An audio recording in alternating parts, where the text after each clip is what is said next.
Alright guys, this is lesson 34, factoring perfect square trinomials. So we're going to start by just exploring this, what a perfect square trinomial is, by expanding and simplifying these. Okay, so you can do this distributive property or the box. So distributive property is more common, probably what you guys are more used to. So to do distributive property, you want to rewrite this as x minus 4 times x minus 4. Right, because we have x minus 4 squared, so it's the same thing as multiplying it by itself twice. And then we're multiplying x times x and x times negative 4, which will give us x squared minus 4x. And then we do negative 4 times x and negative 4 times negative 4, and this would be negative 4x plus 16. Okay, now we collect like terms, so adding the two middle terms together, we have x squared minus 8x plus 16. Okay, and that is our final answer. Okay, so if we do the next one, now we have a term up front here, so we'll see what happens. So we have 2x plus 3 multiplying itself, 2x plus 3. Okay, so 2x times 2x is 2x squared. 2x times 3 is 6x, and then we have 3 times 2x, which is 6x again, and then we have 3 times 3, which is 9. Okay, collecting like terms, we add these 6's together, we end up with 2x squared plus 12x plus 9. And that's our final answer there. Okay, so notice if we don't have a term up front here, we end up with a simple trinomial. If we do have a number out here, we end up with a complex trinomial, right? Which does make sense. Okay, this one, so again, same thing. We have x plus 5 times x plus 5. Okay, so x times x is x squared. X times 5 is 5x. 5 times x is 5x. And 5 times 5 is 25. Okay, we collect like terms. We have x squared plus 10x plus 25. And that's our final answer there.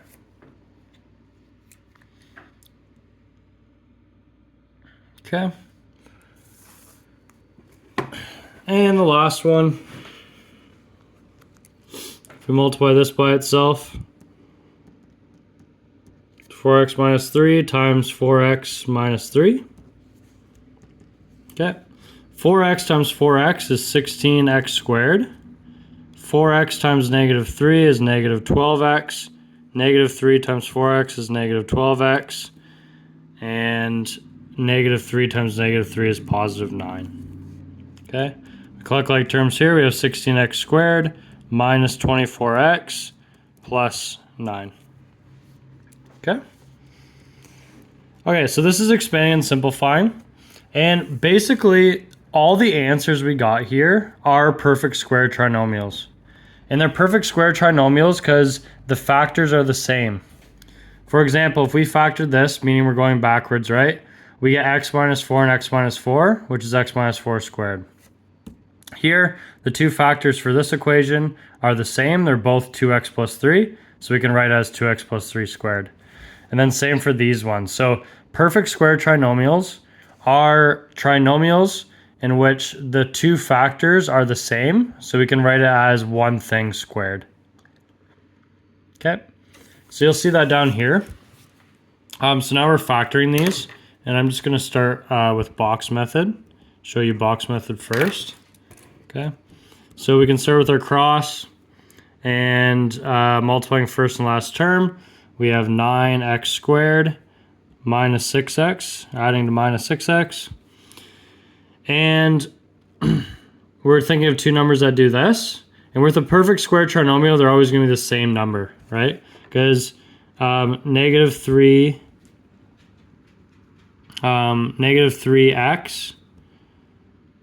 and negative 3x, right? These add to negative 6x and multiply to 9x squared.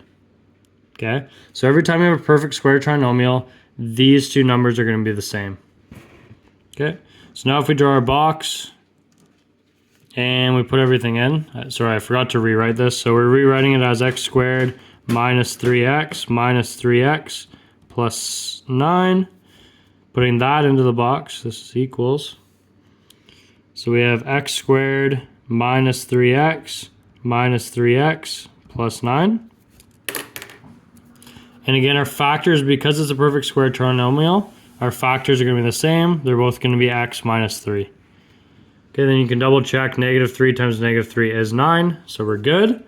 And our final answer here is x minus 3 squared, because there's 2 of them. So that would be the final answer.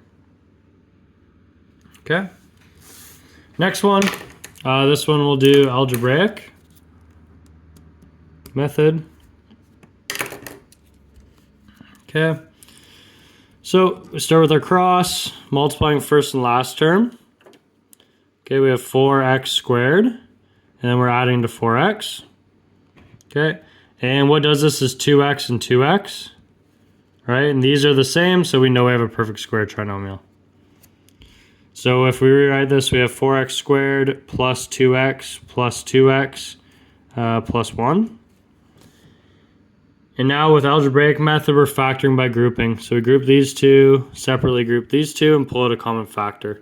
So what's common between these two is 2x, and we'd be left with 2x plus 1. And then over here, all we can pull out is a 1. There's nothing else common. And then we'd be left with 2x plus 1. Okay. And then if we factor out 2x plus 1, because that's common between both, we'd have 2x plus 1 times 2x plus 1. Right, we're factoring out the 2x plus 1 that goes here, and then we're left with 2x plus 1. So we have this twice, and our final answer is just 2x plus 1 squared. Okay. Awesome. All right, so continuing on here. And eventually, if you do enough of these, you might see a pattern and you'll be able to maybe skip some steps. But for now, I'm just going to do it the regular way we know how to do it. But if you want to hint at the pattern, right, negative 3, 2 of them add to negative 6, and negative 3 times negative 3 is 9. So that's kind of how you can shortcut from here to get the negative 3. But I'm just going to keep showing the full method. Okay, so if we do box here, okay, we multiply first and last term. That would be 36x squared, and we're adding to 12x. Okay, the two numbers that do this would be negative 6x and negative 6x. And since they're the same, we have a perfect square trinomial. So, rewriting this, we have 9x squared minus 6x plus 4. Put it in the box. So 9x squared minus 6x plus 4. Okay, so this is like a complex trinomial, right? So we need to think of two numbers that multiply to 9. And 3 and 3 do that, right? So 3x times 3x would give you 9x squared. And then 3x times what gives us negative 6x. And this would be negative 2. Right? And then 3x times what gives us negative 6x, negative 2. Negative 2 times negative 2 is 4. So we are done. So we have 3x minus 2 squared, because they're both 3x minus 2. Okay? So yeah, nothing is really new here. The steps are the same. We just need to make sure we write it like this with a squared at the end. Okay, so this one, we'll do algebraic method and start with a cross, multiplying first and last term. We have x squared, y squared, and we're adding to 2xy. Okay. The only way we can multiply to 1, this would basically be a 1, right, is by doing 1 times 1. So this would just be xy and xy, right? These multiply to x squared y squared, and they add to 2xy. Okay, so we rewrite this x squared plus xy plus xy plus y squared. Now you can see this math is getting real fun. We don't even have numbers here. That's awesome. So we're going to factor by grouping here. So we group these together, pull out a common factor here. They both have an x, so we're going to pull out an x and write down what we're left with, which is x plus y. And then over here, they both have a y. So we pull out a y and write down what we're left with, which is x plus y. Okay. So hopefully here you can see that we're going to have x plus y in both, and then we're going to be left with x plus y. So this is, of course, just going to be x plus y squared as our final answer. Okay.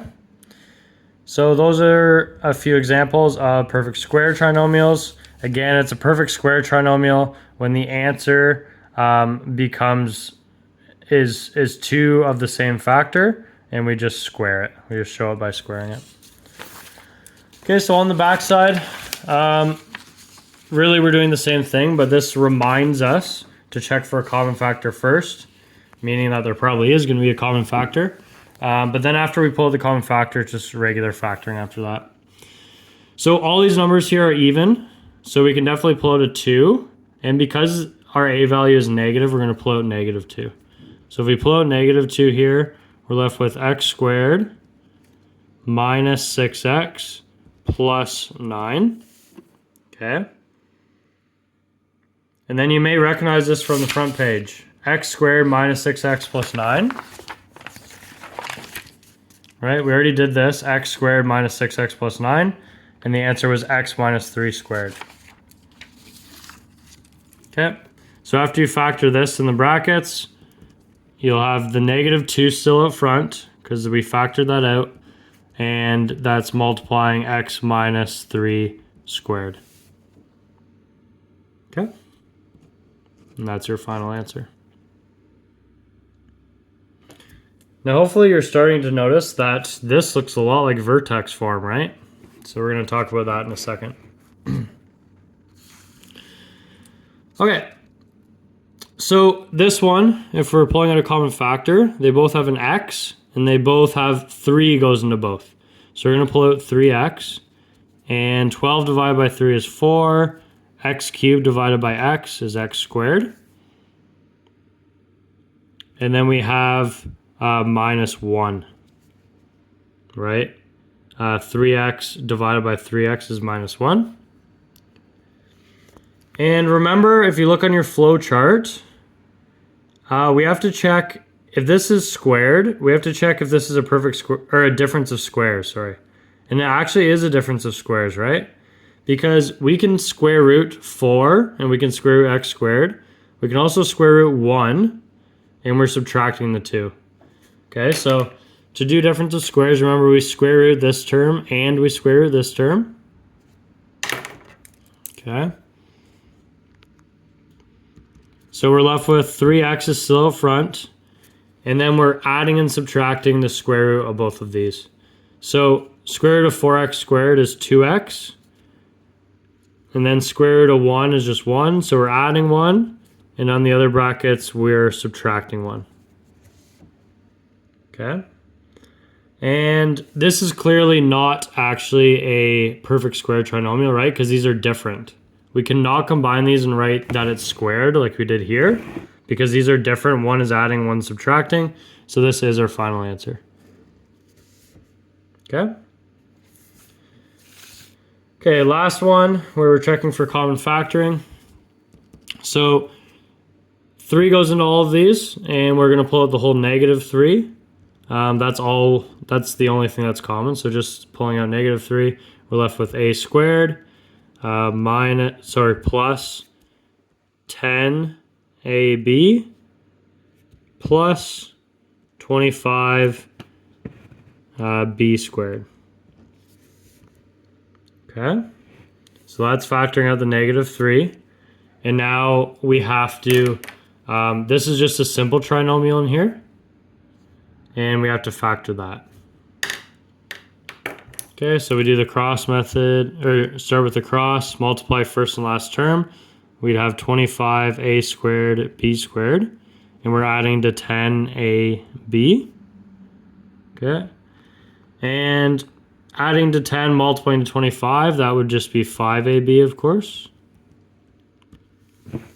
Okay, so if we rewrite this, we have negative 3 times a squared plus 5ab plus 5ab plus 25b squared.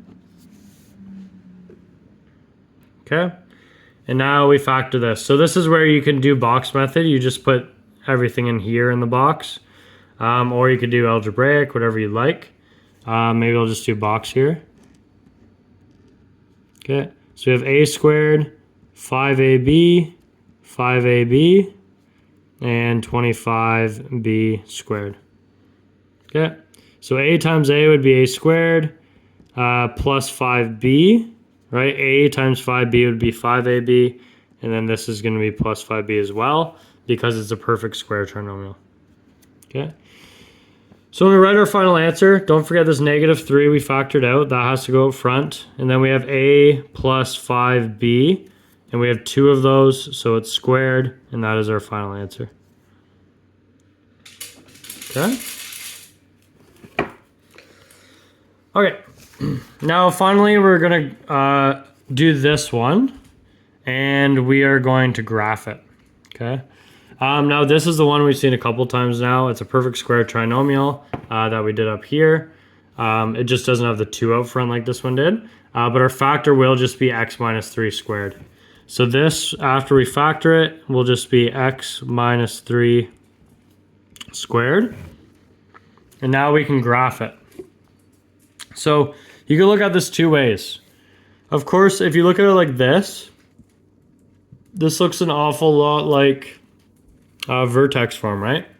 Where h would be 3 and k would be 0. Right? There's nothing being added on the end, so k is 0. And h is 3 because we take what's in the brackets and flip the sign. Okay. So if h is 3, that means x is 3. So 1, 2, 3. Y is 0, so our vertex would be here. Okay. And then our step pattern. Our a value is just 1. So it's just 1, 3, and 5. So we're over 1, up 1, over 1, up 3, 1, 2, 3, and over 1, up 5. 1, 2, 3, 4, 5. Same thing on the other side. And we draw on our parabola. And that is it. Now, what you may be curious about is in the past up until sort of now, when we factored any trinomial like this, we usually end up with intercept form. But here it looks like we ended up with vertex form. What you have to keep in mind is if you notice on this graph, our vertex is the same as our x-intercept, right? Our vertex is our x-intercept. So that's why intercept form and vertex form look the same for this equation. Okay, so this is vertex form, and it is also intercept form. Okay, it's both of them at once because the vertex and the intercept are the same. So since they're the same, the forms wouldn't be different. You just have one form for both. So to sum all this up, basically, is that if you have a perfect square trinomial, that means that your vertex is going to be the same as your x-intercepts, right? You're going to factor it and end up with vertex form. Okay, that is all for today. Have fun completing the practice and make sure you're checking your solutions.